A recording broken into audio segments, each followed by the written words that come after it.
The prosecution delivered their fiery closing argument in the Sean Diddy Combs criminal trial.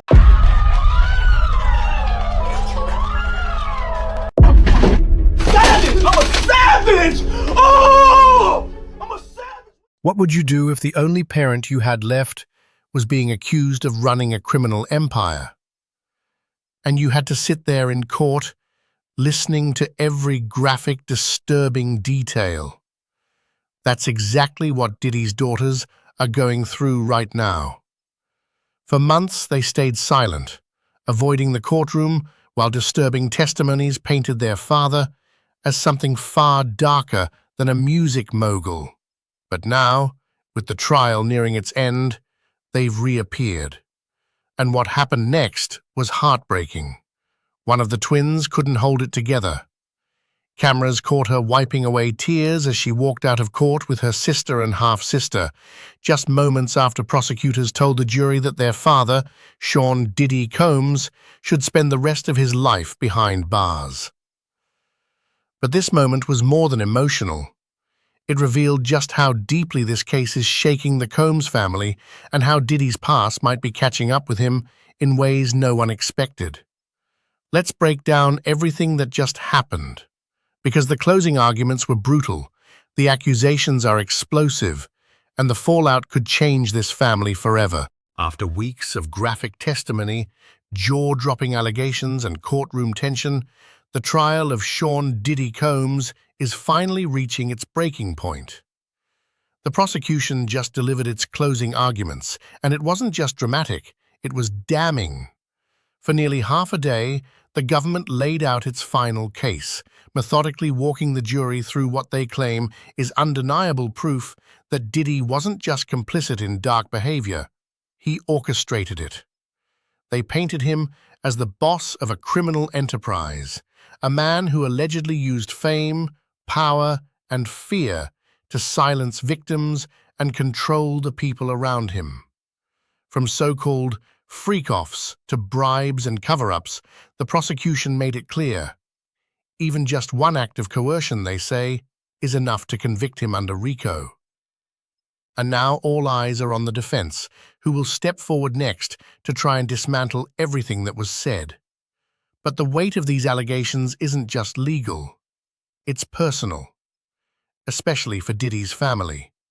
Because while lawyers are battling it out inside the courtroom, something heartbreaking was happening just outside of it, and the cameras caught every second. Throughout the trial, Diddy's sons and his mother, Janice Combs, were a steady presence in the courtroom, walking in daily with firm expressions and quiet determination. But his daughters? They were mostly absent, and it wasn't without reason. The testimonies during this trial weren't just intense, they were explicit, graphic, and deeply disturbing. Witness after witness described acts of manipulation, violence, and abuse. Some accounts were so raw that even courtroom veterans shifted in their seats. For the daughters of the man being accused, sitting through that wasn't just uncomfortable, it was unbearable. Because imagine hearing strangers describe your father's darkest alleged secrets. Not about his business, not about money, but about his private life, his violence, his preferences, his alleged crimes behind closed doors. That's why Jesse and Delilah, the 18-year-old twins, and their half-sister Chance, chose to stay away. They showed up early in the trial, briefly, to support their dad, but when the graphic content hit, they bowed out. And honestly, who could blame them? But all of that changed when the trial reached its climax. As the prosecution gave their final statement, Diddy's daughters returned. All three, Jesse, Delilah, and Chance, entered the courtroom with quiet resolve, there to support the man at the center of it all. The man who, for better or worse, is still their father. And when they walked out together afterward, the pain on their faces told the real story. As Diddy's daughters exited the courthouse, cameras flashed, reporters shouted questions, and the crowd buzzed. But amidst all the noise, one thing stood out. One of the twins was crying. Jesse and Delilah Combs, along with their sister Chance, held hands as they walked through the crowd.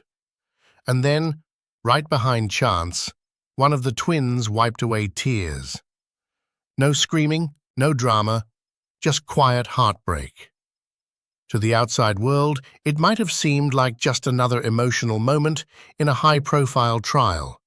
But to anyone paying attention, it meant so much more. These aren't just celebrity kids. These are girls who lost their mother, Kim Porter, in 2018, when they were only 12. Diddy has been their only parent ever since, and now, even that might be slipping away. Because if the jury believes what the prosecution just argued, if they convict him on even one of the most serious charges, Diddy could face a minimum of 15 years in prison, and possibly life. That means his daughters would effectively lose their only remaining parent. So when that tear rolled down her cheek, it wasn't just about sadness. It was about fear, about uncertainty, about the realization that everything they know could disappear in a matter of days, and the cameras caught it all. But the emotional blow didn't end there. Because what was said inside that courtroom moments before, what the prosecution laid out, wasn't just about legal definitions. It was about revealing a version of their father the world might not be able to unsee. Inside the courtroom, the prosecution didn't hold back. They painted a chilling picture, one where Diddy wasn't just a powerful entertainer, but the mastermind of a coordinated criminal operation. They described him as a man who used his influence not just to build an empire, but to allegedly hide the darkness behind it. They accused him of running a criminal enterprise where everyone from close friends to paid employees helped protect and enforce his control. Names were dropped. Real ones. Christina Courtroom, allegedly earning over $600,000 a year, was called a co-conspirator. D-Rock and Uncle Paulie, both longtime members of Diddy's circle, were also named. The message was clear. This wasn't just about Diddy acting alone. According to prosecutors, this was a system built around protecting his secrets. And then came the part that stunned the courtroom. The prosecution told the jury that they didn't need dozens of crimes to convict him under RICO. Just one. One act of coercion. One freak-off that crossed the line. One proven bribe to cover up a criminal act. If they believed even one victim's story, if they thought just once that someone was forced, manipulated, or silenced, then by law, that was enough. This wasn't a suggestion. It was a direct call to action. Convict him. Not later, not with questions. Now. And if the jury takes that seriously, the result won't just be prison, it'll be a complete dismantling of Diddy's legacy.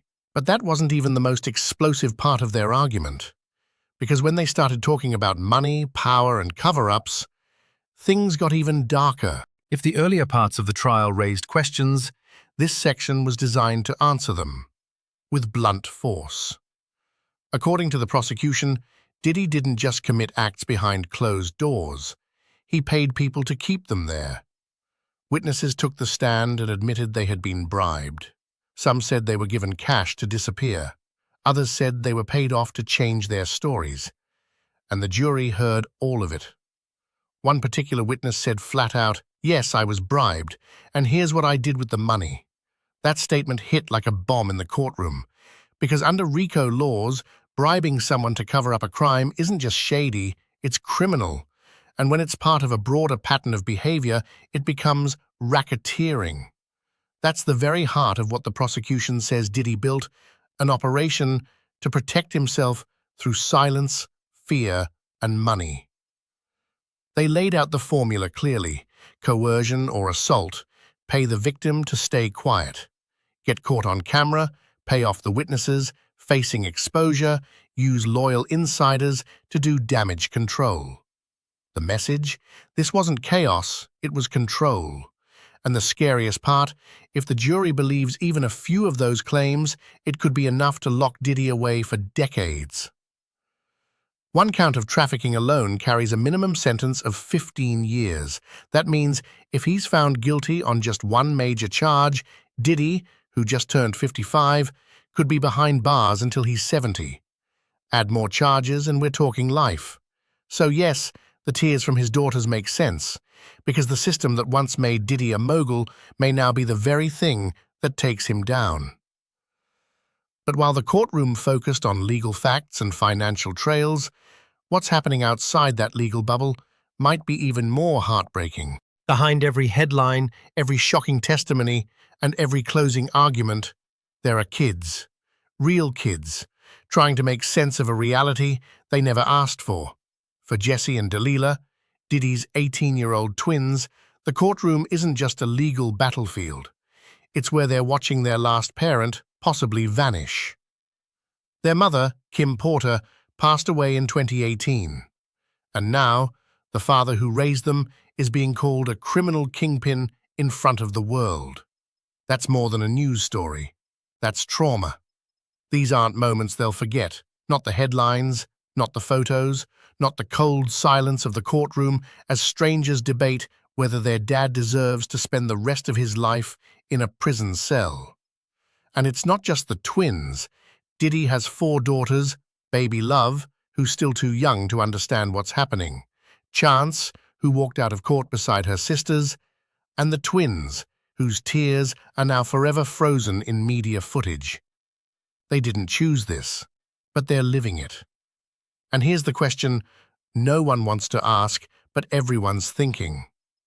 How would Diddy feel if one day a man treated his daughters the way he allegedly treated Cassie? Would he still try to silence it with a payoff?